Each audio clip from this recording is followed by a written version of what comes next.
वहां से मुस्लिम समाज के हमारे साथी जीते। तो मुस्लिम समाज के व्यक्ति ने कहा कि इस देश के अंदर सब समाज को वोट देने का अधिकार तो भरपूर बाबा साहब अम्बेडकर ने लगाया है। अगर विश्व का विद्वान डॉक्टर अम्बेडकर संविधान सभा में नहीं गए तो फिर ऐसी संविधान सभा में हमारा जाने का कोई औचित्य नहीं। उन्होंने क्या पत्र दिया?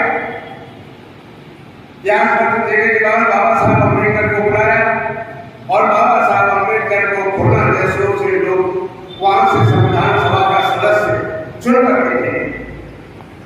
जब बाबा साहब संविधान सभा के सदस्य चुने तो कांग्रेस कंपनी के लोगों ने अंग्रेजों से मिलकर बाहर से पाकिस्तान को अलग करवाया और अलग करवाया तो अंग्रेजों ने कहा कि जिस क्षेत्र में 50% यानी 50% से अधिक मुसलमान हो उसी क्षेत्र को पाकिस्तान में मिला।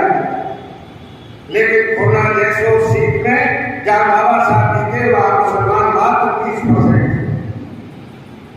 फिर भी पंडित जवाहरलाल नेहरू महात्मा गांधी कंपनी के लोगों ने जहां से बाबा साहब जी कर आए उस क्षेत्र को पाकिस्तान में मिला। उस धरती के भारत के उस हिस्से को भी पाकिस्तान में रह गया क्योंकि बाबा साहब अम्बेडकर वहां से नाम थे। तो बाबा साहब अम्बेडकर पाकिस्तान की संविधान सभा के सदस्य हो गए। तब बाबा साहब अम्बेडकर ने पाकिस्तान की संविधान सभा से त्याग पत्र दिया और कहा कि मैं जितनी लड़ाई लड़ रहा हूं मेरे लोग तो भारत में रहते हैं, मैं पाकिस्तान में रहते क्या करूं।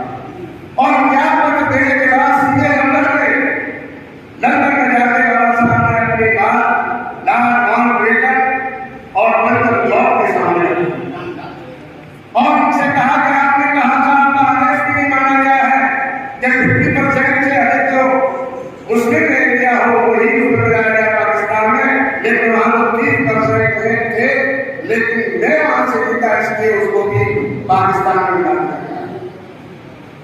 तब वहां से लंदन से फोन आया, टेलीग्राम आया। टेलीग्राम के माध्यम से पंडित जवाहरलाल नेहरू, वल्लभ भाई पटेल, महात्मा गांधी, सरोजिनी नायडू इनसे बात की गई कि क्या तुम देश की आजादी चाहते हो? तब सबने कहा कि हाँ हम देश की आजादी चाहते हैं। तब अंग्रेजों ने कहा कि सबसे